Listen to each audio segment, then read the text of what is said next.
Magandang umaga po sa inyong lahat. Sa sama-sama nating pagdiriwang ng banal na Eukaristiya, isama rin natin sa ating panalangin ang mga sumusunod na pagsamo. Para sa pasasalamat ni Nanida de Jesus, Peter Paul Baltasar, Elijah J. Legaspi, Linda Aguilar, Wela Borejon, Gatbonton Family, Dayuda Family, Curly Rizada and Family, Lilian Castelio and Family, Benilda Rizada and Family, Meng Dizon and Family, Zenny Pineda and Family, Orosio, Malonzo, Dacumos and Dimpal Family, Cordua Family, Lucy Velarde and Family, Meli, Sepe and Family, Gilos and Wong Family, Rita Ngo and Family, Kevin Reingo. Para sa mga natatanging kahilingan ni Joshua Russell Santiago, Abigat Bunton, Chay de Yuda, Raquel Legaspi, Divine May Canimo, Benilda Rizada, Alan Rosales Castelo, Alvin Rosales Castelo, Carmen Castelo Vega, Gerald Rizada, Curly Rizada, Antonio Rizada, Carlo Quindipan, Meng Dizon and Family. Ami Estrella and Family, Jerilyn Pascual, Pilar Blessy Espartero, at Julia Joy Pascual.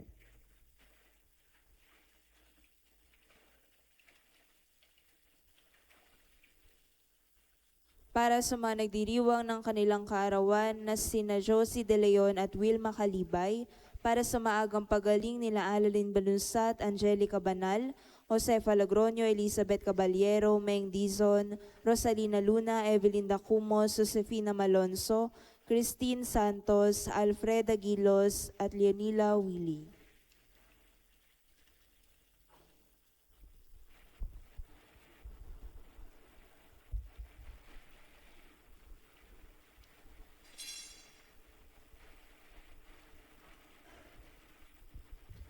Para rin po sa pasasalamat ni Norma Aguilar and Family, Imelda Magiyat and Family, Lourdes Mercado and Family, Mel Endel Labay and Family, Sevi Orteza and Family, Estrelita Arevalo and Family, Melody Sormitiam and Family, Greg and Abby Disor Family, Linda Dizon Manalili and Family, Manny Family, Leonilo Disor and Family, Luis Disor and Family, Oscar Disor and Family, Remy Balunsat and Family. Gayon din po sa maagang pagaling ni Narita Ngo, Kevin Reingo, Francisco Disor, Emmanuel Mitiam at Corazon Santa Ana. Para rin po sa natatanging kahilingan ni Maria Elizabeth Mitiam at Nancy Padrinao. Sa maagang pagaling ni na Fernand Perez, Grace Padrinao, Isaiah Tomas, Elmer Samareta at Maribel Manalo. Sa ligtas na paglalakbay ni na Antonio Namora Jr., Francis Ong at Christopher Namora. Sa pasasalamat ni na Mr. and Mrs. Rowena and Antonio Namora Jr. and Family, Ong Family, at Nancy Padrinao.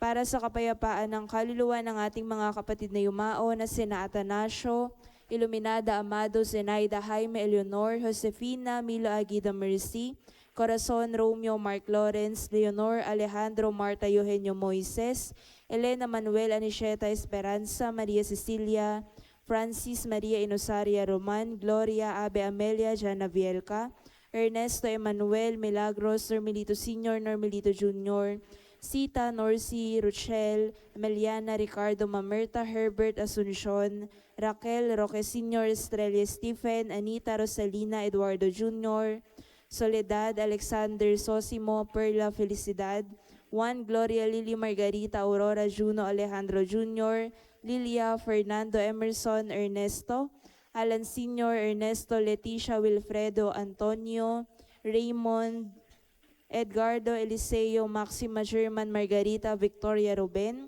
Leoncia Paulina Sotero Camille Pasito Renato Ramon Sr., Mark Lotlot, Mercy Judge Baby, Peter Paul Patrick Ernesto Sr., Ricardo Ruben, Nenita Gary Fidela, Jacinto Consolacion, Dionisia Efrens, Romeo Salvador, Maria Dominador, Felicidad, Domingo Rosario Crisanta Simeon, Honorato Basilia Guillermo, Moises Pitang Pipi Rosa, Irma Jocelyn, Nestor Clemencio Federico Teresa Victorio Sr., Clemencia Jovi Leoncia Corazon, Ranilo Jovi Leoncion, Crescencio Ranilio, Macaria Ernesto Melinda, Esdelita Gregorio Angel, Teresita Honorato, Basilio Jose, Rodante, Claudio Jose, Karina Sabina Seferin, Isidora Alberto Sr., Andres Sr., Luciano, Aurea, Victoria Tomas Adrian, Rodi, Claudio, Rodante, Ramon Jasmine, Lydia, Mariden, Doreta, Oscar, Clemencio,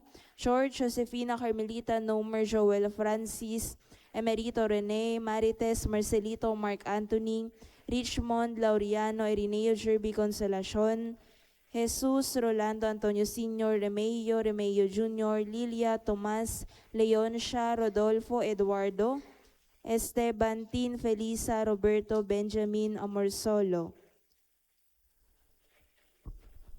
Apolinario, Cristena, Adalberto, Donela Joy, Pobleo, Juanito, Felix, Belen, Divina, Magdalena, Fermin, Francisco, Lucita, Dolores, Eugenia, Andres Sr., Erlinda, Bernadette, Catherine, Joseph, Elvira, Jimmy, Alejandro Sr., at ang lahat ng mga kaluluwa sa purgatorio.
Ngayong simbang gabi, sa paghahanda natin sa pagdiriwang ng dakilang kapistahan ng kapanganakan ng ating Panginoong Hesukristo, inaanyayahan tayong lahat na magpanibago ng ating pagiging saksi ng mabuting balita ng may integridad, dangal at kabanalan sa pamamagitan ng pagninilay natin sa temang ipangaral natin ng Ebanghelyo tungo sa buhay na matapat at marangal. Sa bawat araw, magiging bahagi ng ating pagdiriwang ang mga larawan ng mga Pilipinong venerable at servants of God upang ipaalala sa atin ang tawag sa kabanalan. Sa umagang ito, ibinibigay sa atin ang halimbawa ng buhay ni Laureana Franco. Si Laureana Franco, 1936 to 2011, na buong pagmamahal nakilala bilang Kaluring, ay isang Pilipinong lay catechist o katekista at miyembro ng Legion of Mary na ang buhay ng kababaang loob at walang sawang paglilingkod sa mahihirap at kapuspalad ay humantong sa kanyang pagiging idineklarang lingkod ng Diyos o servant of God. Maagang buhay at bukasyon. Ipinanganak noong Hulyo 4, 1936 sa Hagonoy, Taguig City. Si Franco ang panganay sa 8 anak sa isang simpleng pamilya. Ipinamalas ng kanyang mga magulang sa kanilang mga anak ang isang matibay na espiritual na pundasyon na nakasentro sa panalangin, kabilang ang araw-araw na rosaryo at angelus. Bilang isang dalaga, sumapi siya sa Legion of Mary, kung saan nabuo ang kanyang malalim na debosyon sa mahal na Birhen at natuklasan niya ang kanyang bokasyon na maglingkod sa simbahan. Buhay bilang isang full-time na katekista. Si Franco ay unang nagtrabaho bilang isang switchboard operator at accounting clerk para sa Philippine Air Force. Noong 1969, dahil nababagabag sa kawalan ng formal na mga klase ng katesismo para sa mga bata sa mga pampublikong paaralan, ginawa niya isang desisyon na nagpabago sa kanyang buhay. Nagbitiw siya sa kanyang matatag at may sahod na trabaho upang maging isang full-time, walang bayad na voluntaryong katekista. Kumuha siya ng formal na mga aralin sa Institute for Catechetics sa Manila upang maihanda ang sarili para sa kanyang misyon. Sa loob ng mahigit na 40 taon, tinuruan ni Kaluring ang mga bata tungkol sa pananampalatayang Katolika sa ilalim ng mga puno, sa mga kapilya at sa iba't ibang lugar. Madalas na naglalakad ng malayo dahil wala siyang pera para sa transportasyon. Namuhay siya ng napakasimple, lubos na umaasa sa banal na pagpapatustos o divine providence, at nagtitiis sa kahirapan sa pananalapi ng may hindi natitinag na pananampalataya.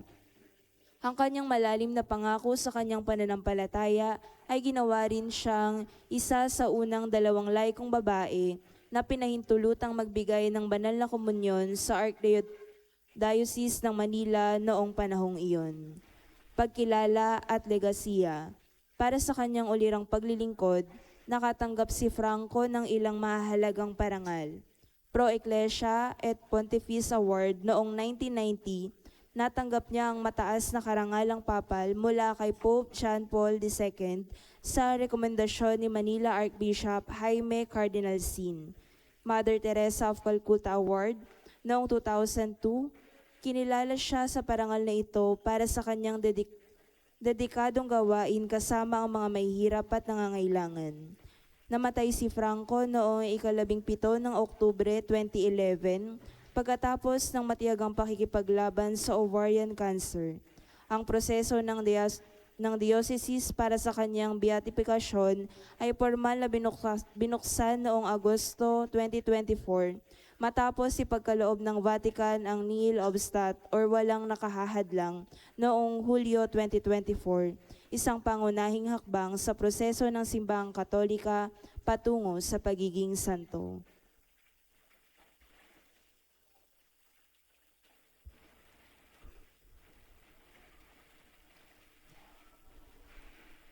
Tayo po ngayon ay nasa 18 ng Disyembre, simbang gabi.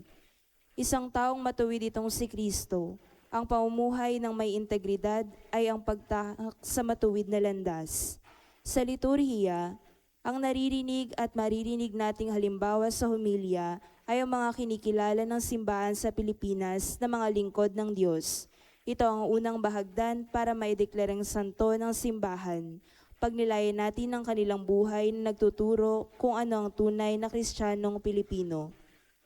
Sa turo ng simbahan, kung ang Diyos ang may likha ng buong santinakpan, sa gayon siya rin ang pamantayan kung paano dapat kumilos at mangyari ang sangnilikha. Ang nais ng Diyos para sa atin at mula sa atin ay ang pamantayan at pamamayani ng mabuti, matuwid na pamumuhay. Ang mga Kristiyano ay gumagalaw na nagkakaisa sapagkat minamahal kayo ng Diyos.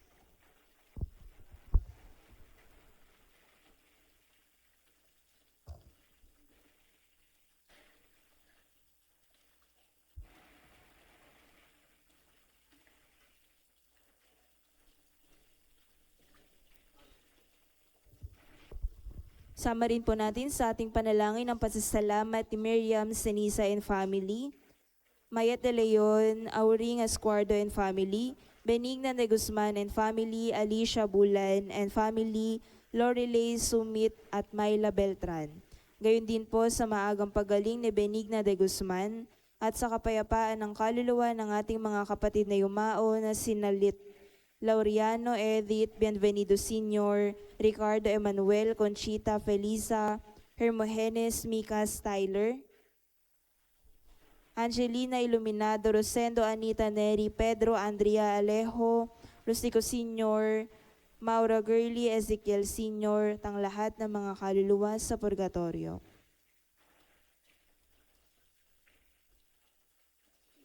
Para rin po sa pasasalamat ni Pednalyn Palangke at maagang pagaling ni Adrian Paul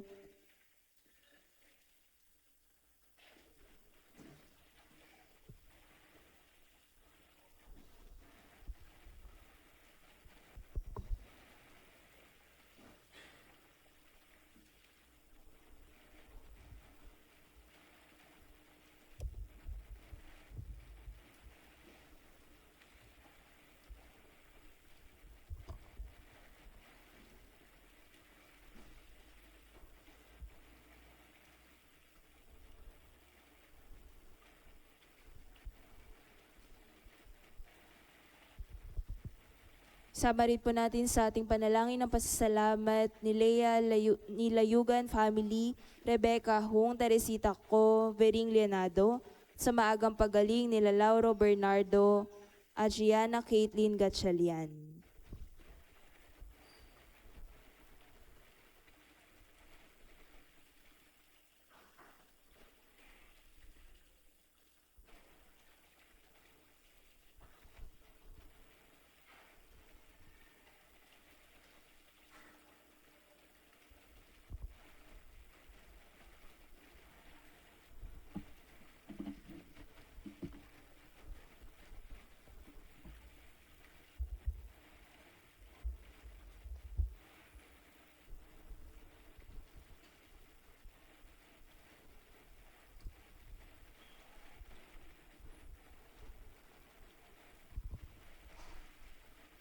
Isa pong pabatid, ang simbang gabi sa mga chapels at dito sa ating parokya ay nagsimula noong ika-15 ng Disyembre 2025, araw ng Lunes. Para po sa mga oras ng misa, SPPC Nazareno Marcelo 5 p.m., Santo Rosario at Santo Niño Chapel 6 p.m., San Simon at Malinta Chapel 7 p.m., Santo Cristo, Rincon at Parokya ng San Isidro Labrador 8 p.m. Ang Misa de Gallo sa madaling araw sa ating parokya ay sa ganap na 4:30 ng umaga. Sa December 20, wala pong misa ng 7 p.m. sa ating parokya, bagkus ay magiging 8 p.m. para sa simbang gabi. Sa December 21, 2024, araw ng linggo, ang ating pong mga misa ay 4:30 a.m., 8:30 a.m., 10:30 a.m. at 4 p.m. Wala pong 6:30 ng umaga at 6 ng gabi.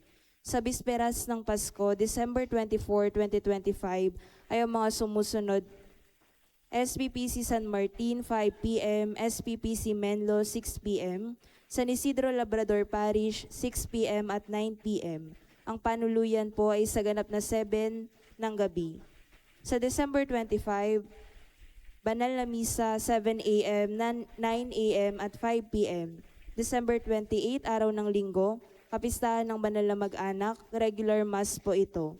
Sa December 31, bisperas ng bagong taon, para po sa San Simon, 6 p.m., parokya, banal na oras, 6:30 p.m., banal na misa, 8 ng gabi.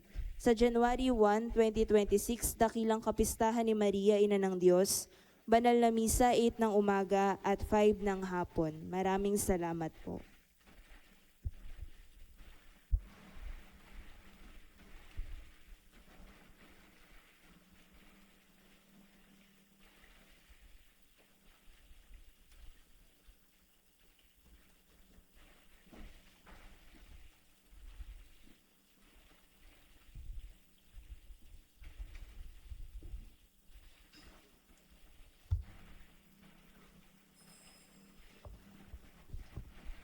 Bilang panimula sa ating banal na misa, makiisa sa pambungad na awit.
Sa ngalan ng Ama, ng Anak at ng Espiritu Santo, Amen.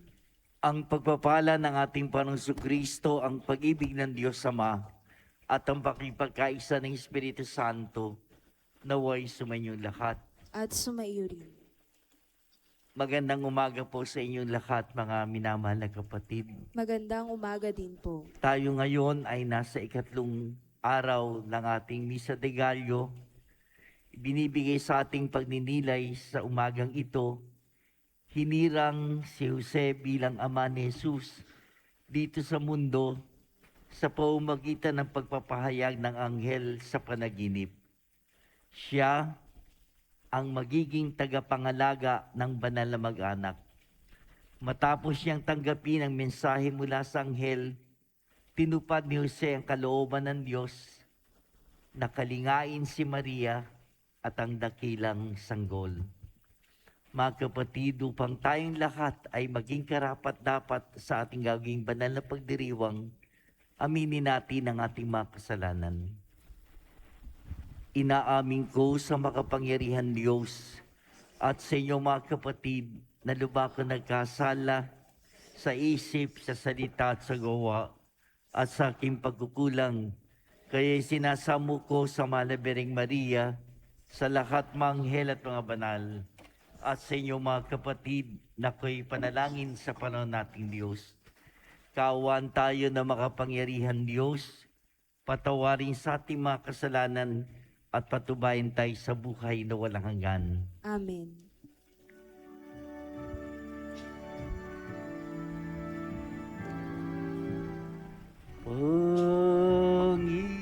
Panginoon, kaawan mo kami.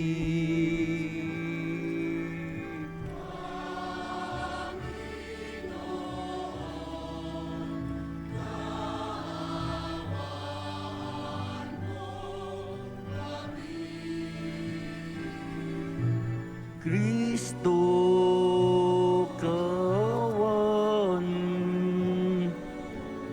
mo kami.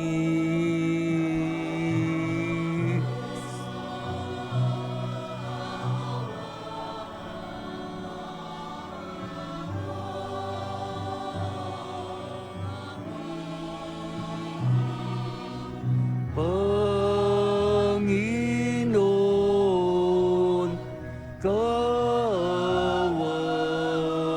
mo kami.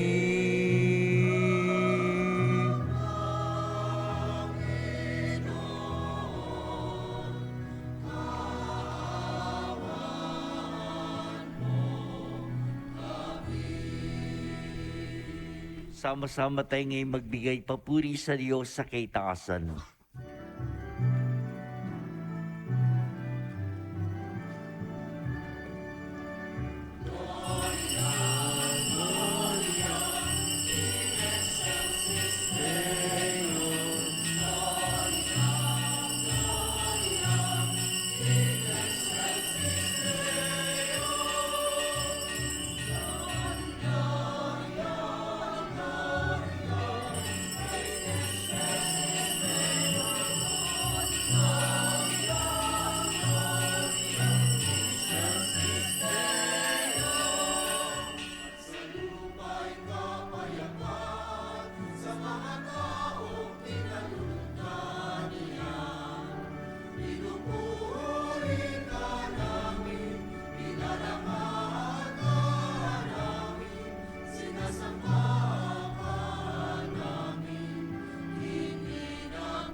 Manalangin tayo. Ama naming makapangyarihan, kaming naghihirap sa mga lumang pasanin dahil sa pagkakasalang sa amin umalipin, ay palayain mo pakundangan sa bagong pagsilang na dulot ng iyong anak na aming hinihintay, sapagkat siya ang namamagitan kasama ng Espiritu Santo magpasawalang hanggan. Amen. Pakinggan po natin ang pagpapahayag ng salita ng Diyos. Sa unang pagbasa, mapakikinggan natin ang pangako ng Panginoon sa mga Israelitang itinapon sa Babylonia na malapit na ang araw na maghahari ang katarungan at kapayapaan sa pagsibol ng sangang matuwid mula sa lipi ni David.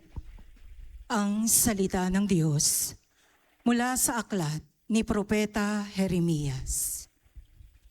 Nalalapit na ang araw, sabi ng Panginoon, na pasisibulin ko mula sa lahi ni David ang isang sangang matuwid, isang hari na buong karunungang maghahari.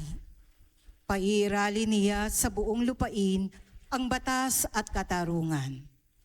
Magiging matiwasay ang Huda sa panahon ng kanyang pamamahala, at ang Israel ay mapayapang mamumuhay. Ito ang pangalang itatawag sa kanya. Ang Panginoon ay matuwid.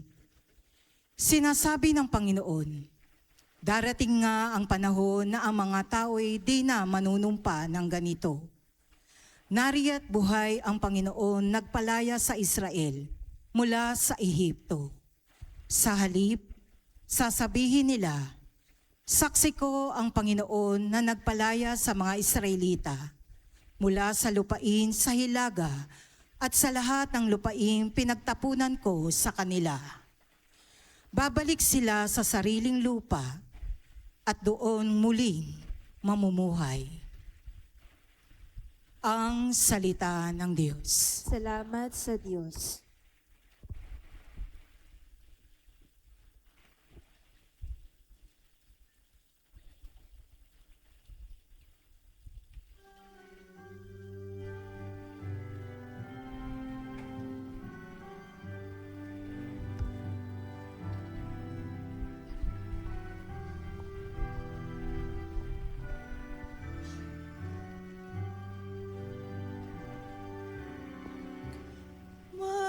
Mabubuhay siyang marangal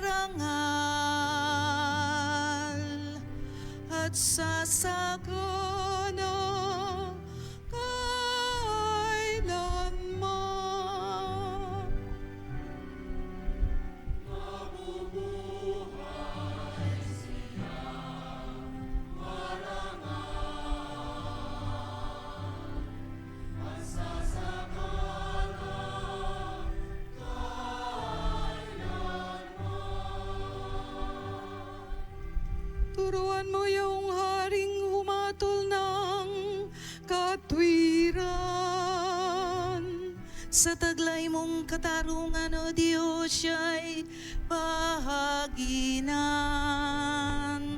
Upang siya'y maging tapat mamahala sa iyong bayan. At pati sa mahihirap maging tapat siyang tunay.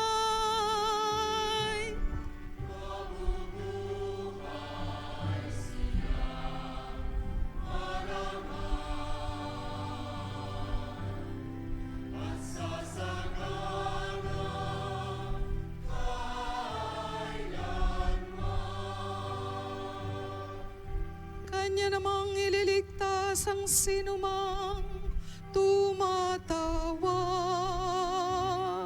Lalo yaong nalimot ng mga taong mahihirap. Sa ganitong mga tao siya'y lubhang nahahabag. Sa kanila tumutulong upang sila ay maligtas.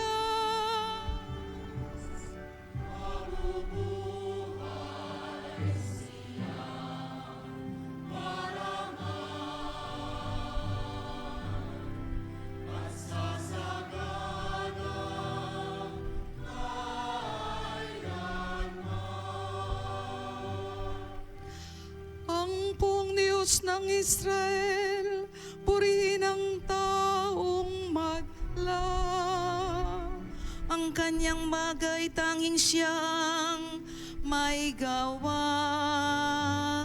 Ang dakilang ngalan niya ay purihin kailanman. At siya'y dakilain itong buong sanlibutan. Amen, amen.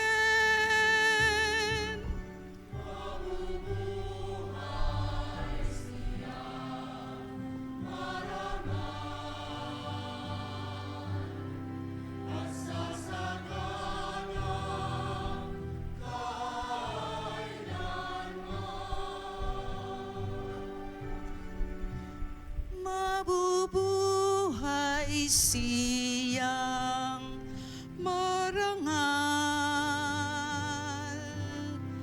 at sasagana kailanman.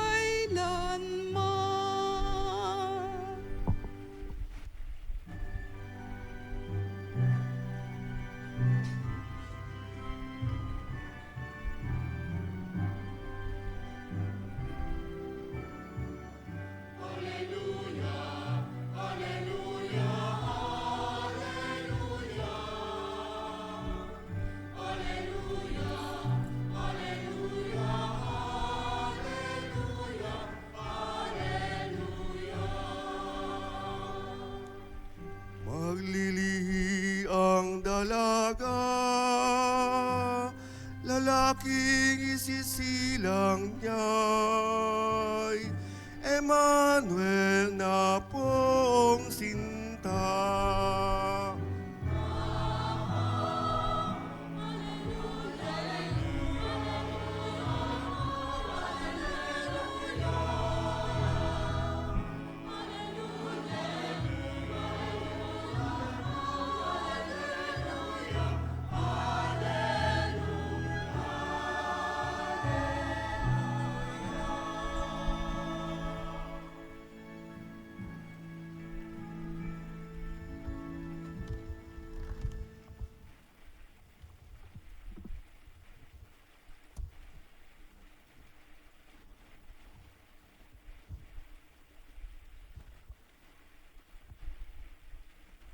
Sumainyo ang Panginoon. At sumayo rin. Ang mabuting balita ng Panginoon ayon kay San Mateo. Papuri sa iyo, Panginoon.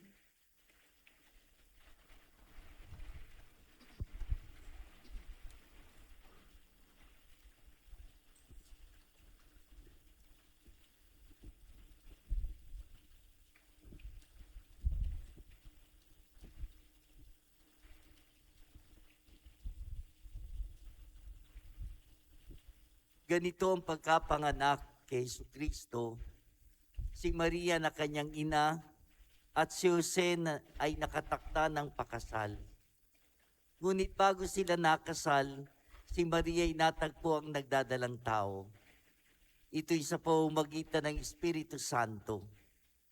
Isang taong matuwid itong si Jose na kanyang magiging asawa. Ngunit ayaw niyang mapahiya si Maria. Kaya ipinasya niyang hiwalayan ito ng lihim. Samantalang iniisip ni Jose ito, napakita sa kanya sa panaginip ang isang anghel ng Panginoon. Sabi nito sa kanya, Jose, anak ni David, huwag kang matakot na tuluyang pakasalan si Maria. sapagkat siya'y naglihi sa pamamagitan ng Espiritu Santo. Manganganak siya ng isang lalaki at ito'y pangangalan mong Jesus, sapagkat siya ang magliligtas sa kanyang bayan sa kanilang mga kasalanan. Nangyari ang lahat ng ito upang matupad ang sinabi ng Panginoon sa pamamagitan ng propeta. Maglilihi ang isang dalaga at manganganak ng isang lalaki, at tatawagin itong Emmanuel, ang kahulugay kasama natin ng Diyos. Nang magising si Jose, sinunod niya ang utos ng anghel ng Panginoon. Pinakasalan niya si Maria, ngunit hindi ginalaw ni Jose si Maria hanggang sa may panganak nito ang sanggol na lalaki na pinangalanan nga niyang Jesus. Ang mabuting balita ng ating Panginoon. Pinupuri ka namin, Panginoong Hesukristo.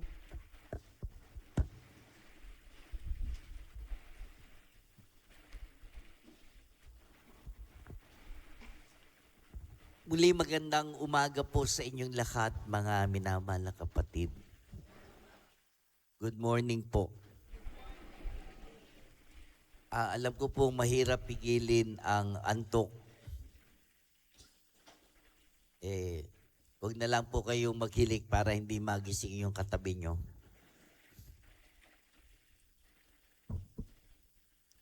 Isang taong matuwid itong si Jose. Ito ang paglalarawan ng bahagi ng Ebanghelyo sa araw na ito mula sa Ebanghelyo ni San Mateo. Isang taong matuwid itong si Jose. Mga kapatid, kung meron mang natatangi na pagkilala kay San Jose na binabanggit nga sa banal na kasulatan, ito'y ang kanyang pagiging matuwid. Saint Joseph is a righteous man. Pero alam nyo, yung sa panahon natin ngayon, yung salitang righteous, tila merong, sabi nga, negative na pakahulugan. Yung matuwid o righteous. Isa sa, righteous ka ba? Isa kasi nauna sa salita ng righteous, yung salitang self, yung self-righteous. Kaya ibig sabihin nga nito, mapagmataas, mapagmalaki ng kanyang pagiging mabuti o nagpapanggap na banal at tapat sa batas ng Diyos. Gayun din kapag sinabihan ka, righteous. Maring andun yung kaisipan na stricto, napaka-rigid, kailangan detalyado sa batas. Kaya kapag nasa kasabihan ka nito, baka, yun na nga, hindi maganda ang pakahulugan. Mga kapatid, ang ibig sabihin ng pagiging matuwid o righteous ay hindi lamang pagiging masunurin sa mga batas at pinag-uutos ng Diyos. Ang taong matuwid, una at higit sa lahat, ay isang tao na umiibig ng lubos sa Diyos at nagmamahal sa kanyang kapwa ng may awa at pangunawa. Hindi ibig sabihin na masunurin sa mga batas ay matuwid ka na kaagad. Kailangan ay naroroon ng diwa at tunay na kahulugan ng batas. Kaya nga nasabi minsan ng ating Panginoong Hesus sa Ebanghelyo din ni San Mateo, unless your righteousness surpass that of the scribes and Pharisees, you will not enter the kingdom of God. Hanggat hindi nyo nalalampasan ang pagiging matuwid ng mga eskriba at pariseyo, hindi kayo makapasok sa kaharian ng Diyos. Kaya si San Jose ay isang taong matuwid di lamang panlabas, kundi matuwid din ang kaluluwa at ang kanyang puso. Mga kapatid, sa araw ngang ito, ngayon sa ikatlong araw ng Misa de Gallo, ipinakita sa atin ang pagiging uliran ni San Jose bilang tao na matuwid. Ano pong ibig sabihin nito? Una, ang kanyang pagiging matuwid ay ang pagiging, sa wikang Ingles, morally upright. Morally upright. Tinignan ko po sa English, Tagalog Dictionary, yung salitang o mga salitang morally upright. Sabi doon, mabuting asal, matuwid, tapat, makatarungan. Talagang sinusunod niya ang mga batas ni Moises. At isa sa tanda nito ang nabanggit sa Ebanghelyo, si Maria at Jose ay nakatakdang ikasal. Nung panahong yun, kapag ang isang lalaki at babae ay nakatalaga na ng pag-aasawa, parang ganun na rin, kinikilala na sila'y mag-asawa.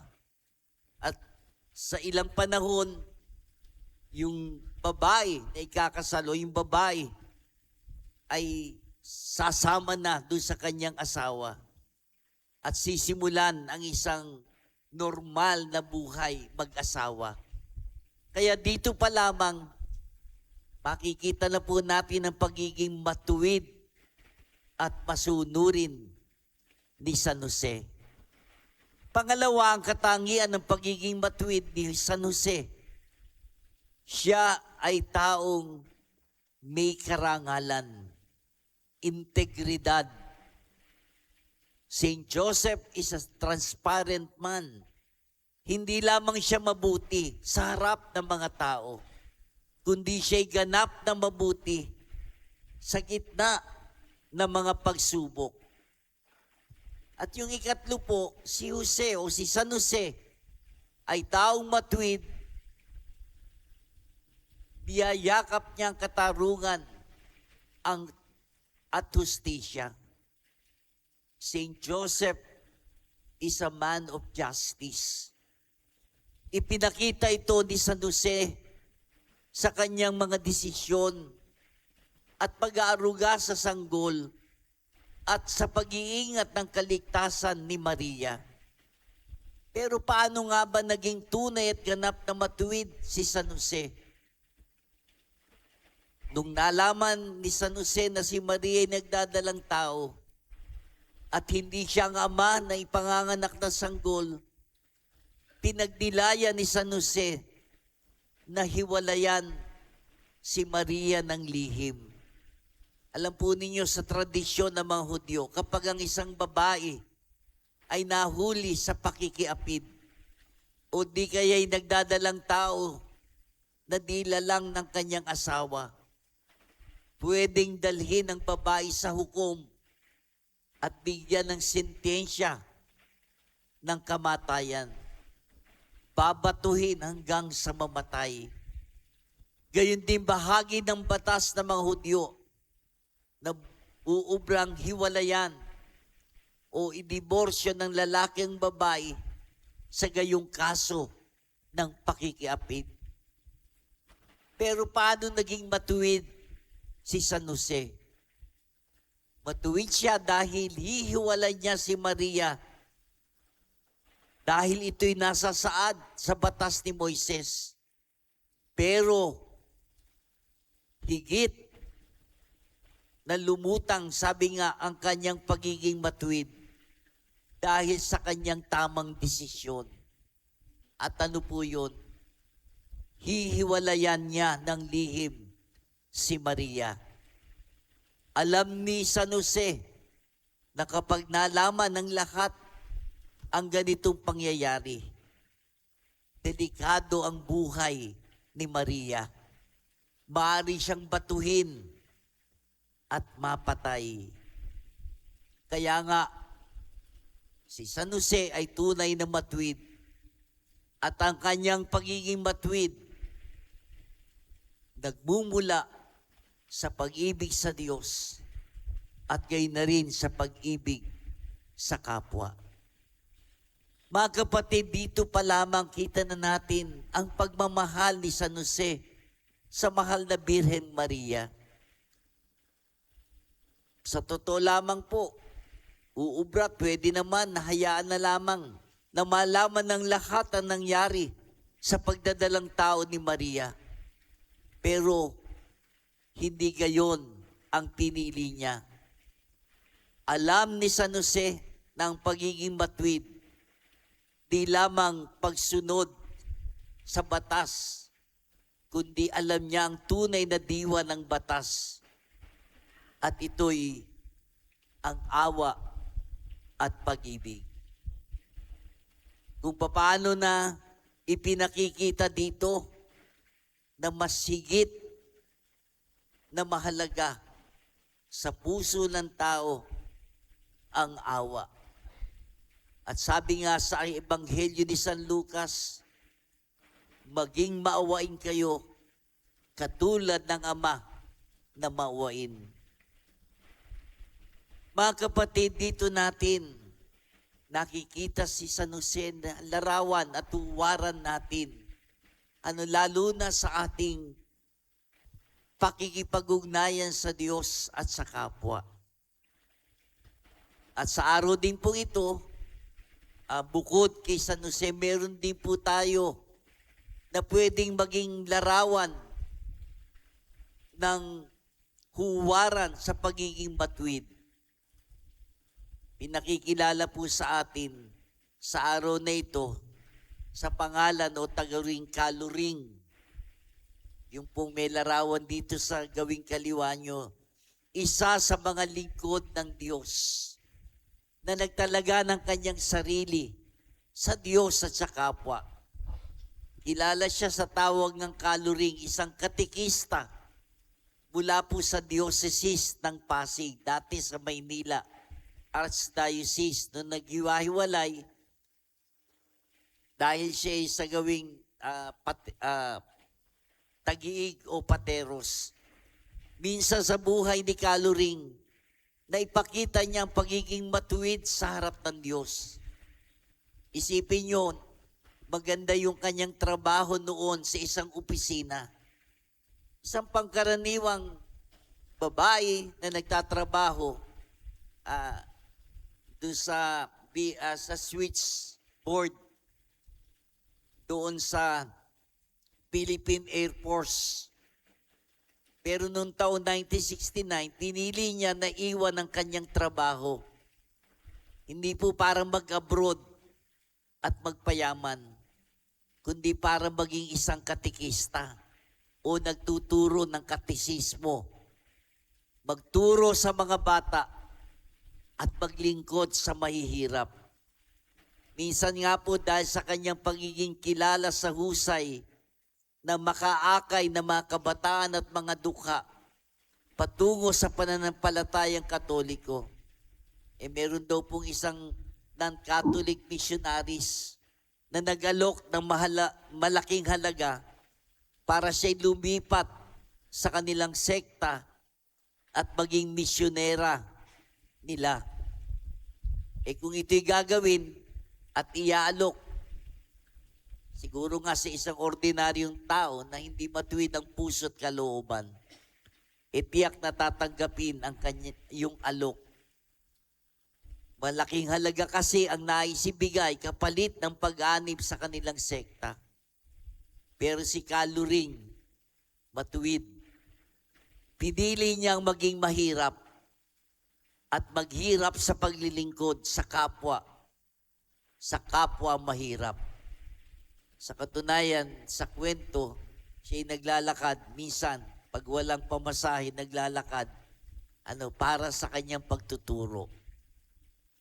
Talagang ibinahagi niya ang mabuting balita, lalo tigit sa mga bata. Mabanggit ko lang, nagkapalat po kami ng mga seminarista na makilala at makasama si Kaluring. Tunay nga na halimbawa siya kung paano magiging matuwid. Di lamang sa harap ng mga tao, kundi lalo na sa harapan ng Panginoon. Tunay na inspirasyon sa panahon natin ngayon. Tanggapin natin, maraming mga tao, sabi nga, ang nalulusaw, ang prinsipyo, at ang mga Katolikong pananaw ay nagugupo dahil sa pagkasilaw sa salapi, katanyagan, at impluensya. Ngunit alalahanin natin na posible pa rin. Pwede pa rin na tayo maging matuwid. At matuwid ng landas at moralidad. Mga kapatid, ngayong araw na ito, ikatlong araw ng ating Misa de Gallo, anong hamon sa atin? Patuloy tayo na maging matuwid. Huwag lamang magmukhang matuwid, kundi tunay na matuwid, sapagkat ang puso at kalooban ay nakatawid sa kalooban ng Diyos. Mga kapatid, lagi tayong mag-ingat na huwag maging righteous. Righteous lamang sa salita, kundi sa ganap na pagsasadiwa. Tularan natin si San Jose, si Kaluring, at kung paanong tayo ay kung paanong mailalarawan din na isang taong matuwid sa harap ng Diyos at ng kapwa. Amen.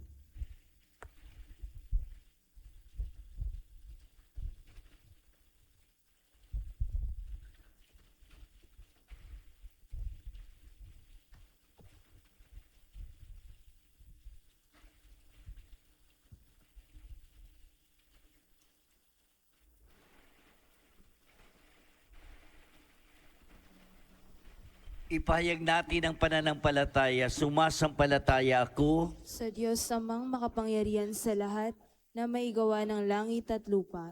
Sumasampalataya naman ako kay Jesucristo, iisang anak ng Diyos, Panginoon nating lahat. Nagkatawang tao siya, lalang na Espiritu Santo. Ipinanganak ni Santa Mariang Birhen.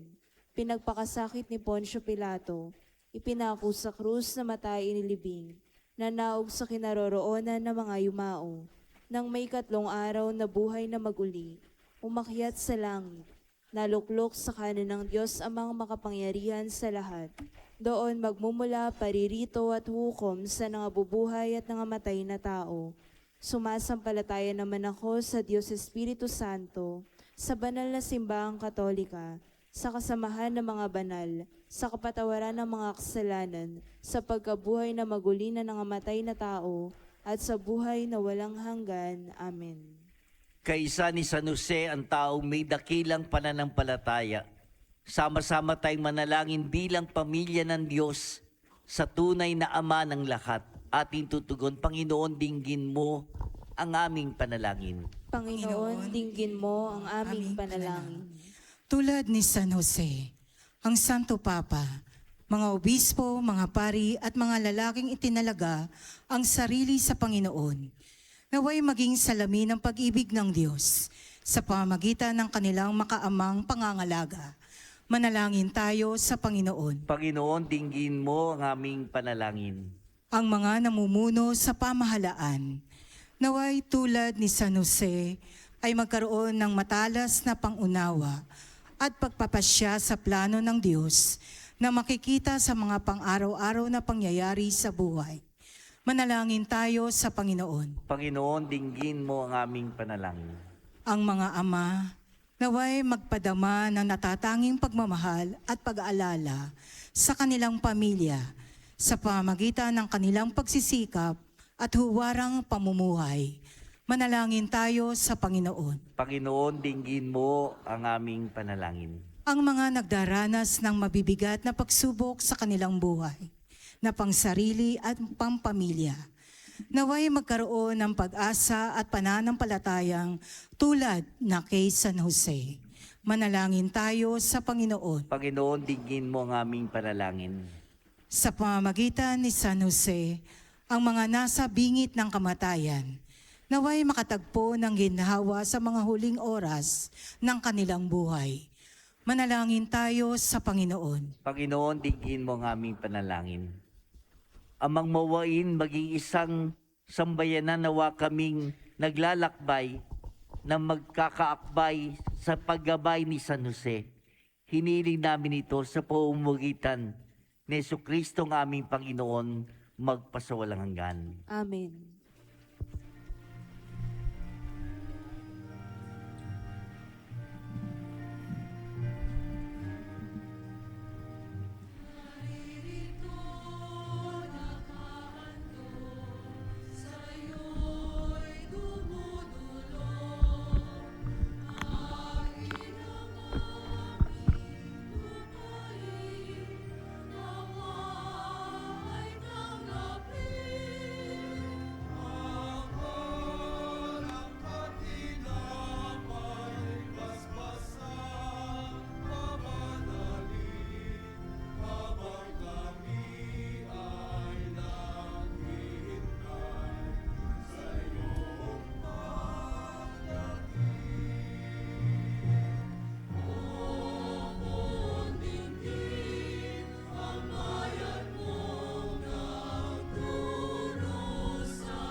Manalangin kayo mga kapatid upang itong ating sakripisyo ay maging kalugod-lugod sa Diyos samang makapangyarihan. Tanggapin nawa ng Panginoon itong paghahain sa iyong mga kamay, sa kapurihan niya at karangalan sa ating kapakinabangan at sa buong sambayanan niyang banal.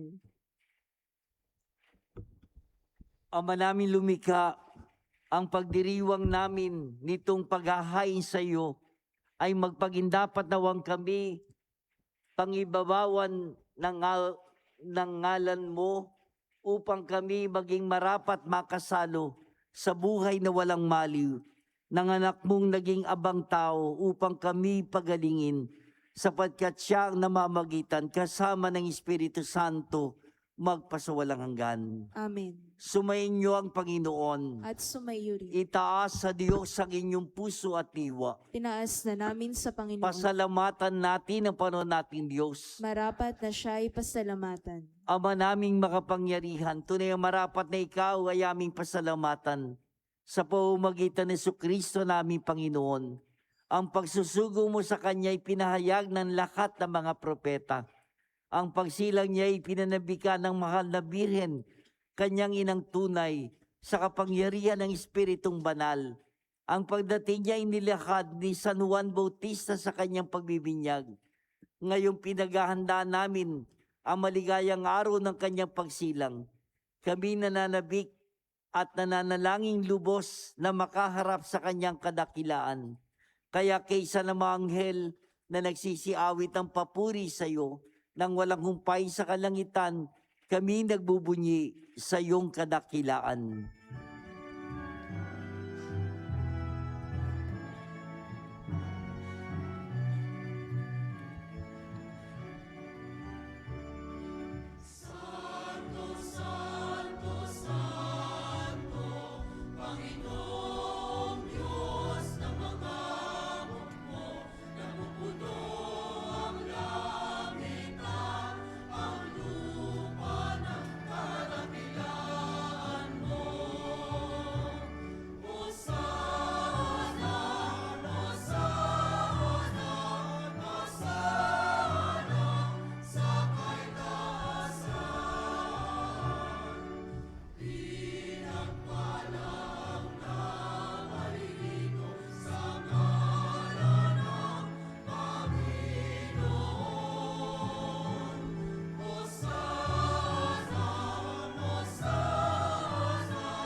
Ama naming banal, ikaw ang bukalta ng kabanalan, kaya't sa pamamagitan ng Espiritu, gawin mong banal ang mga kaloob na ito upang para sa amin maging katawan at dugo ng aming Panginoong Jesucristo. Bago niya pinagtiis ang kusang loob na maging handog, hinawakan niyang tinapay, pinasalamatan kanya, pinagati-hati niya yon, inyabot sa kanyang malagad at sinabi, tanggapin yung lahat ito at kanin. Ito ang aking katawan na ihahandog para sa inyo.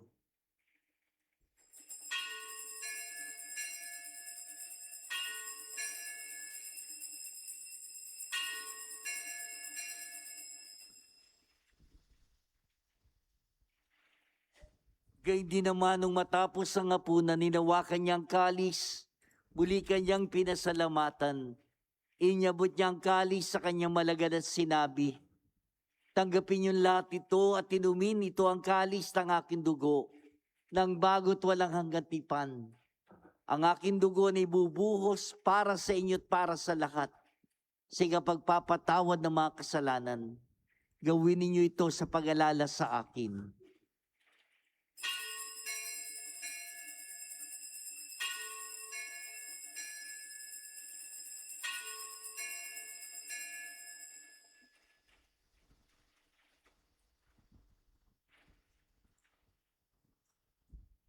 Ipagbunyi natin ang misteryo ng pananampalataya.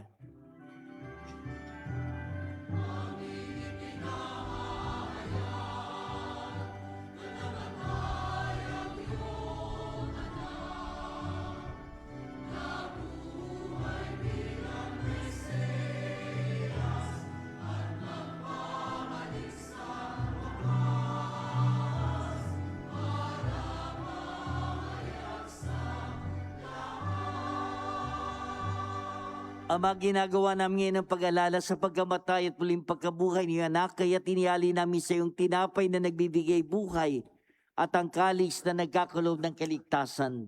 Kami nagpapasalamat dahil kami minarapat at tumayo sa harap mo para maglingkod sa iyo. Sinasamo namin kami magsasalo-salo sa katawan at dugo ni Kristo mabuklod sa pagkakaisa sa pamamagitan ng Espiritu Santo. Ama, lingapin mo yung simbahang laganap sa buong daigdig. Puspusin mo kami sa pag-ibig. Kaysa ni Leo naming Papa at ni Dennis naming Obispo ng Tanang Kaparian. Alalahanin mo rin ang aming mga kapatid na nahimlay na may pag-asang sila'y muling mabubuhay gayon din ang lahat ng mga pumanaw. Kawan mo sila at patuloyin sa kaliwanagan. Kawan mo at pagindapating kaming lahat na makasalo sa iyong buhay na wala wakas. Kaysa na mahal na Birheng Maria na ng Diyos, ng kanyang kabiyak ng puso sa San Jose, kaysa na mga apostol, lahat ng mga banal na namuhay dito sa daigdig ng kalugod-lugod sa iyo, may pagdiwang nawa namin ang pagpupuri sa kararangal mo sa pamamagitan ng anak naming Panginoong Kristo.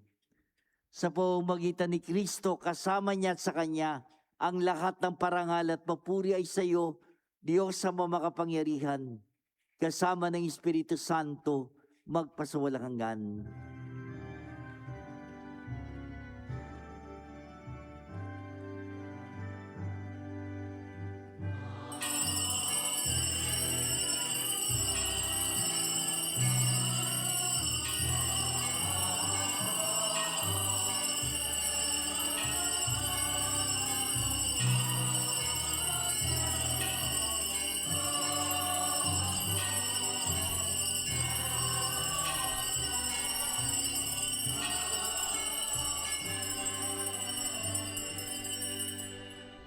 Mga kapatid, sama-sama tayo na buong pagmamahal at pagtitiwala tumawag sa ating Ama sa panalangin ng mga anak.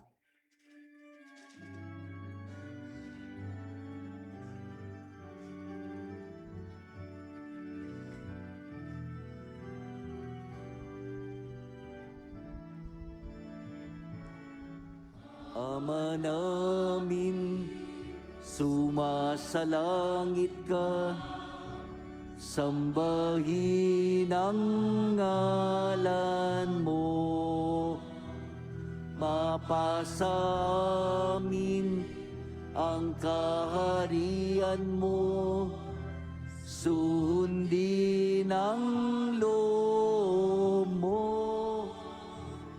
dito sa lupa para nang sa langit.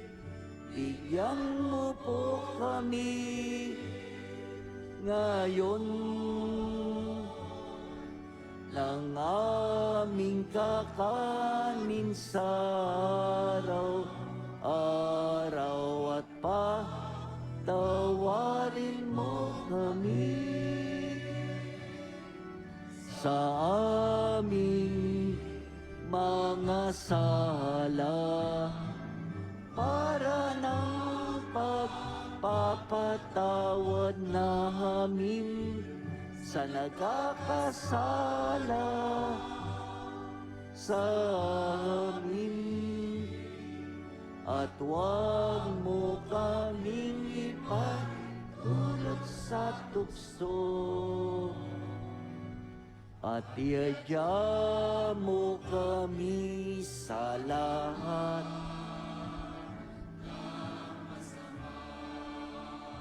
Iniling namin kami adjust sa lahat ng masama pagkalooban ng kapayapaan araw-araw. Iligtas sa kasalanan, iliis sa lahat ng kapamakan. Samantalang aming pinananabikan ang dakilang araw ng pagpapahayag ng tagapagligtas naming si Jesucristo.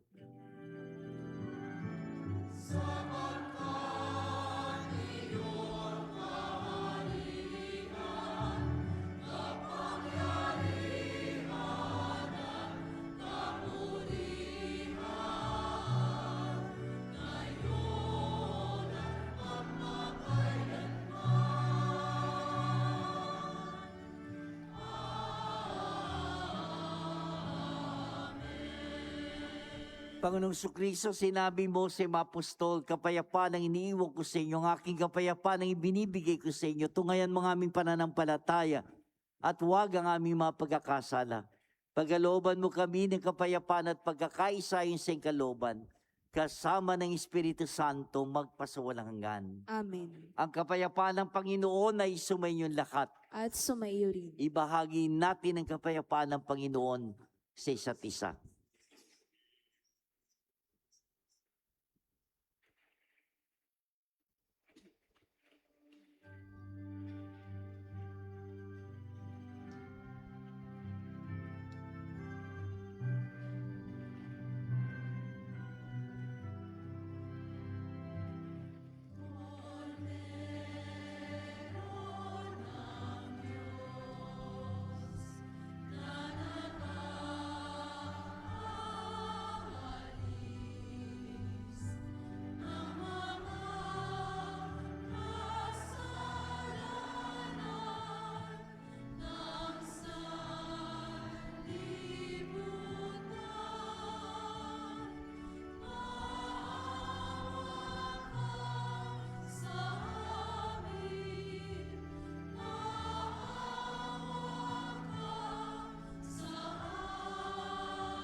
Narito si Jesus, siya ang ating tunay na tagapagligtas. Mapapalad tayong lahat na tinatawagan sa kanyang banal na piging. Panginoon, hindi ako karapat-dapat na magpatuloy sa iyo, ngunit sa isang salita mo lamang ay gagaling na ako.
Panalangin kay San Isidro Labrador.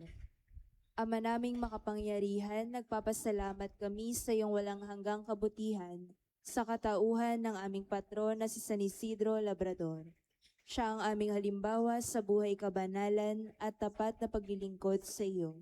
Matularan nawa namin ng kanyang pagiging matiyaga upang kami ay makaganap sa aming mga tungkulin ng may katapatan, kasipagan at pagmamahal. Siya ang nagpatunay ng pagsisikap na may kalakip na pananampalataya ay magdudulot ng kabanalan. Ama naming mapagmahal, itinataas namin sa iyo ang aming pamayanan at parokya na aming ipinaaampon sa pamamatnubay at pagkalinga ng aming patron na si San Isidro Labrador. Nawa ito ay mabuklod sa diwa ng pagtutulungan at pagmamalasakit sa bawat isa. Magkaroon din nawa kami ng maalab at dalisay na pagmamahal sa banal na misa upang kami ay mahubog sa buhay kabanalan para sa ikadadakila ng iyong ngalan. Sa tulong na iyong biyaya at sa panalangin ng aming patron na si San Isidro Labrador, nakikiusap kami na pagkalooban mo ng taimtim na pag-ibig sa iyo upang patuloy kami na magsikap na isabuhay ang aral ng aming pananampalataya ng may malinis na kalooban at matiwasay na pamumuhay sa araw-araw. Hiniling namin ito sa ngalan ni Jesucristo na nabubuhay at nagahari kasama mo at ng Espiritu Santo, magpa sa walang hanggan. Amen. San Isidro Labrador, panalangin. Manalangin tayo. Ama naming mapagmahal, pinapakinabang mo kami sa dakilang pag-ibig mo na aming ipinagdiwang sa banal mong tahanang ito. Mapaghanda nawa namin sa parang marangal ang darating na dakilang kapistahan ng aming katubusan sa pamamagitan ni Jesucristo kasama ng Espiritu Santo magpasawalang hanggan. Amen. Sa iyo pong lahat na nakibahagi sa ating pagdiriwang ng banal na misa sa ikatlong araw ng Misa de Gallo, maraming salamat po at ng mga nag-alay sa pangunguna ng El Shaddai, ang Sub-Parish Pastoral na Nazareno, Marcelo, maraming salamat po sa inyong lahat. Sumayin niyo ang Panginoon At sumaiyo rin. at pagpalain kayong lahat ng makapangyarihan Diyos, Ama, Anak, at Espiritu Santo. Amen. Tapos na ang ating pagdiriwang, humayo kayo tulad ni San Jose, mamuhay ng matuwid. Salamat sa Diyos.